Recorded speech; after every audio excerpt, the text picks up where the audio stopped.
અષાઢ મહિનો એટલે તો વ્રત, તપ અને જપનો મહિનો। જ્યારે અષાઢ સુદ તેરસથી થાય છે જયા પાર્વતી વ્રતની શરૂઆત। જયા પાર્વતી વ્રત કુમારિકાઓ અને સૌભાગ્યવંતી નારીઓ બંને કરે છે। માન્યતા એવી છે કે આ વ્રતના પ્રભાવથી કુંવારી કન્યાને મનગમતા માણીગરની પ્રાપ્તિ થાય છે, તો સૌભાગ્યવંતી નારીઓને અખંડ સૌભાગ્યના આશીર્વાદ તેમજ સ્વસ્થ સંતતિનું સુખ પ્રાપ્ત થાય છે। આ વ્રત 5 દિવસ સુધી હોય છે। આ વ્રતમાં શંકર અને પાર્વતીની પૂજા કરવામાં આવે છે, જેમાં વ્રતમાં બાળાઓ સ્વાદમાં મોડું ખાઈને ઉપવાસ અને એકટાણું કરે છે। જયા પાર્વતી વ્રત 5 વર્ષ સુધી રહેવામાં આવે છે। વ્રતની ઉજવણીમાં બ્રાહ્મણ અને બ્રાહ્મણીને જમાડીને વસ્ત્રદાન અને શણગારદાન આપવામાં આવે છે।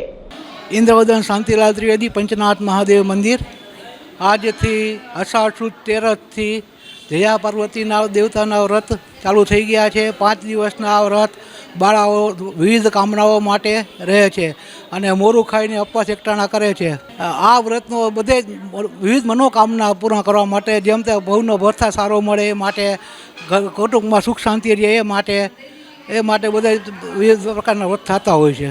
આમાં મહાદેવજીનું પૂજન થાય છે, જે પાર્વતી માતાએ શિવજીને મેળવવા માટે કર્યું હતું એ વ્રત આ છે, જયા પાર્વતી વ્રત।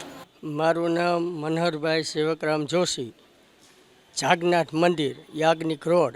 આ જયા પાર્વતીનું વ્રત અષાઢ સુદ તેરસથી અષાઢ વદ બીજનેદી આ વ્રત કરવાનું હોય।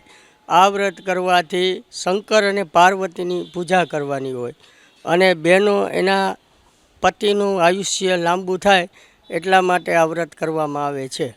શંકર અને પાર્વતીની પૂજા કરવામાં આવે છે। આ 5 વર્ષ લગી આ વ્રત રાખવામાં આવે છે।